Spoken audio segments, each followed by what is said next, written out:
कुछ साल पहले 2-4-10 चर्चित पत्रकार हुआ करते थे।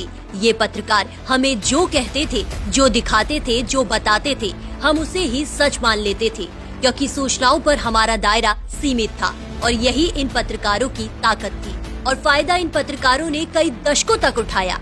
ये पत्रकार तो आज भी तुष्टीकरण के एजेंडा से लेकर अपनी एक तरफा प्रोपेगेंडा वाली अपनी पत्रकारिता कर रहे हैं, लेकिन जमाना अब सोशल मीडिया का है, इसीलिए देर सबेर ही सही इनका और खबरों का सच तो बाहर आ ही जाता है। तो आज हम इन पत्रकारों से कुछ पूछना चाहते हैं। तो हमारा पहला सवाल है सेक्युलरिज्म पर। ऐसा क्यों है कि जब किसी अल्पसंख्यक पर कोर्ट में ट्रायल हो, उसे जेल हो या उसे सजा हो, भले ही वो एक देश विरोधी गतिविधि में शामिल रहा हो, उसके लिए ये पत्रकार सिंपैथी क्रिएट करते हैं। फिर पत्थरबाजों को भी एक पीड़ित का रूप देने की कोशिश होती है, लेकिन सेक्युलरिज्म के नाम पर छाती पीटने वाले यही पत्रकार खामोश हो जाते हैं। जब पीड़ित एक बहुसंख्यक और आरोपी एक अल्पसंख्यक, जैसे झारखंड की बेटी अंकिता जिसे शाहरुख ने जिंदा जला दिया, सब शांत, मानो पत्रकारों की जुबान को लकवा मार गया हो।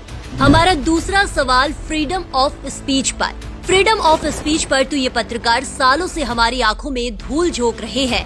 हाल के दिनों में जब ज्ञानवापी का मुद्दा गर्म था, तो चैनलों पर शिवलिंग पर न जाने कितनी विवादित और अभद्र टिप्पणी की गई। मैंने कहा था अगर उसमें शिवलिंग होती तो हम कब का तोड़ के हटा देते। लेकिन इसे बड़ी आसानी से चलाया गया फ्रीडम ऑफ स्पीच के नाम पर।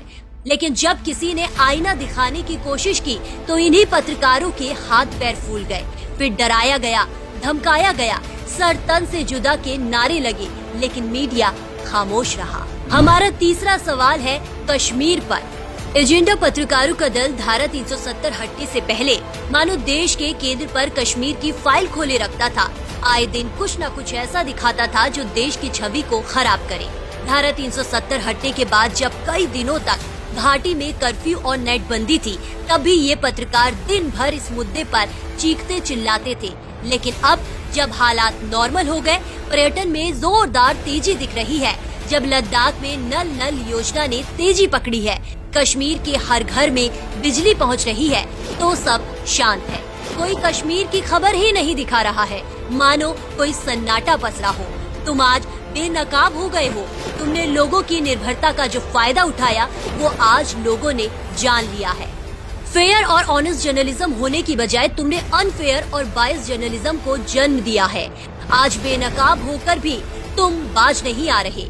अब लोग तुम्हारी एजेंडा पत्रकारिता को अच्छे से समझ चुके हैं।